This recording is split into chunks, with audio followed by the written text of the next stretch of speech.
federal government has approved the cancellation of $1.42 billion and 5.57 trillion naira in debts owed by the Nigerian National Petroleum Company Ltd, NNPCL, to the Federation account following a comprehensive reconciliation of its books. While this move clears most legacy obligations up to 2024, fresh debt from 2025 is still under review. Meanwhile, a long-running dispute over an alleged $42.37 billion under-remittance between 2011 and 2017 remain unresolved, with NNPC disputing the claim, highlighting ongoing concerns about transparency, accountability, and financial discipline in Nigeria's oil sector. We have petroleum engineer and I would say a veteran, Alex Neyin, joining us now from Port Harcourt. It's great to have you in, sir. Thank you. It's a pleasure. I mean, worried. Worry, I beg your pardon, yes. One of the largest debt cancellations in NNPC's history, wiping off $1.42 billion and then $5.57 trillion of NNPC's debt. Is it justifiable, or is it a way of sweeping financial mismanagement under the rug?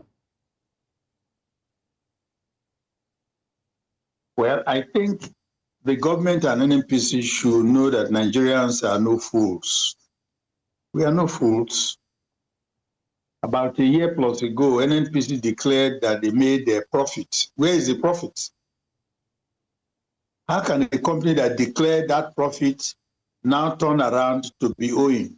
I can't understand. So these are issues. When they declared they had profit that time, I appeared on telly and said, they should tell us what investment they did and what profit they made. The reality of what the NNPC Limited is coming out, is playing out now. Some of us knew the game plan from beginning. There's no company you turn limited liability after about a year or two, they say they declare profits. So the questions we asked them were, where did they do the investment that brought the profits? NNPC from time had been a major outfit collecting revenue from the IOCs, from the IOCs to government. They've never put their hands on anything that yielded anything. The refinery, they put their hand into, dead. They went under. The Warri Petrochemical, the carbon black, never operated one day from the day it was constructed. So it's like... Definitely a lot of questions there. We know that the PIA has changed quite a lot, and you know there are ongoing reforms. Whether or not that is what accounts for some of the profitability we're seeing, and of course there's also a new sheriff in town, so perhaps. But obviously we do have Alex who has been disputing that. Hopefully we're able to get him back in on the conversation. A major reset for Nigeria's largest revenue generator with a cancellation of quite a significant chunk of its debt. 99% of its dollar-denominated debt. So hopefully we're able to get Alex Neyin back and get his perspective, more of his perspective on the conversation here on Business Edge.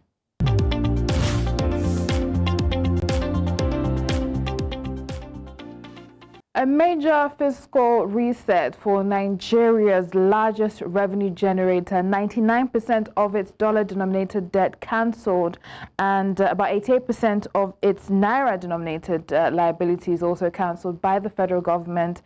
We do have petroleum engineer Alex Neyin. He has been providing perspective, and before the break you were questioning NNPC's recent profitability.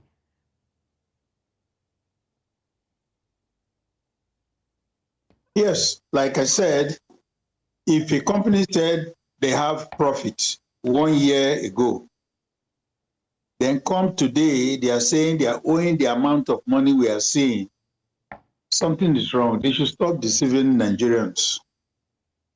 If you come out plain and lay what your problem is, there are Nigerians capable to help you solve the problem rather than playing this cat and rat game. So, if for you to declare profit it means your debt, they're not there. But now, the reality of what I challenged then is coming up, because I said, I don't see how they could have profits.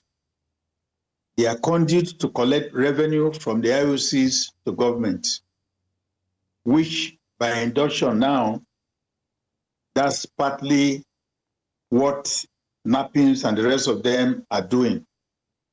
NNPC as an organization has never been able to do what Petrobras or Petronas or Aramco are doing.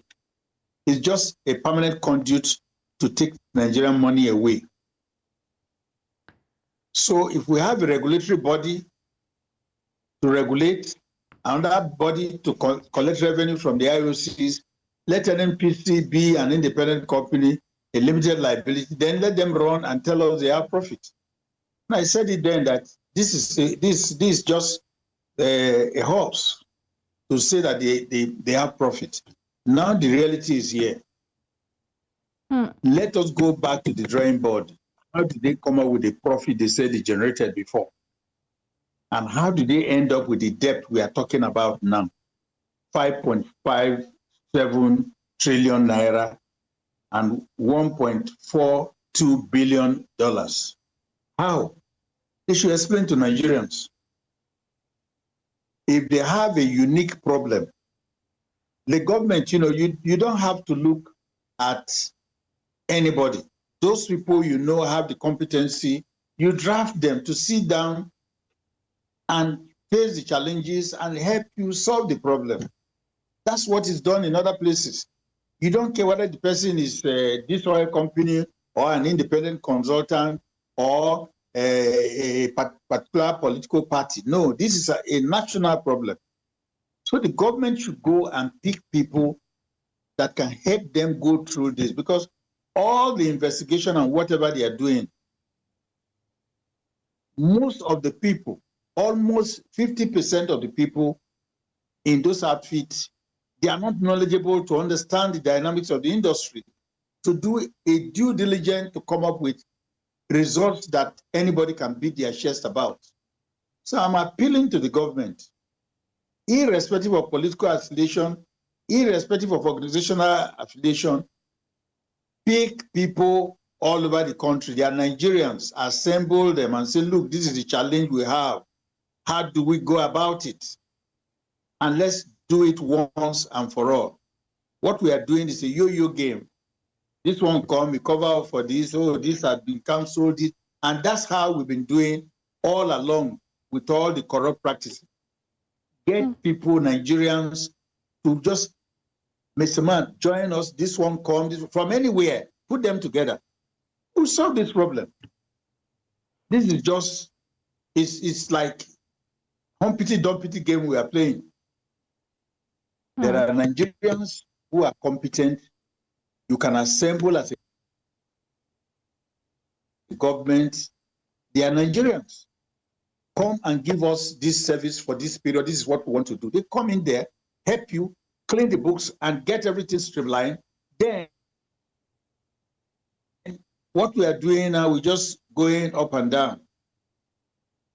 We'll go up and down. This one come up. We try, look for a way. After a while, it dies down. This one dies down. This level of corruption cannot sustain this country.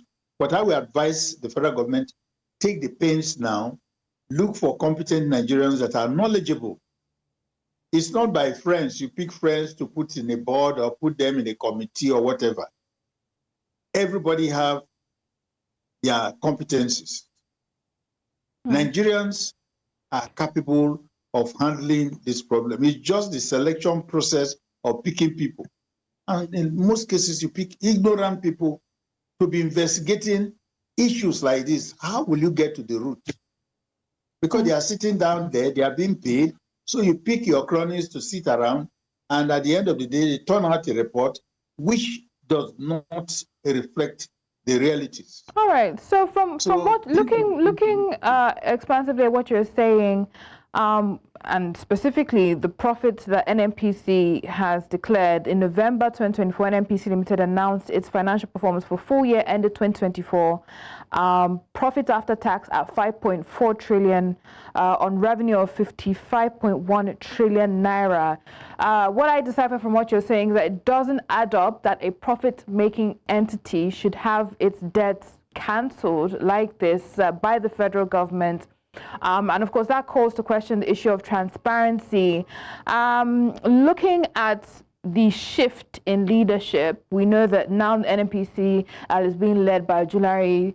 Some are saying that we're seeing a lot more transparency. They're publishing monthly reports now.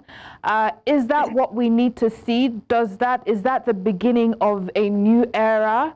And is this cancellation, is it some sort of reset for the company, regardless of what may have happened in the past?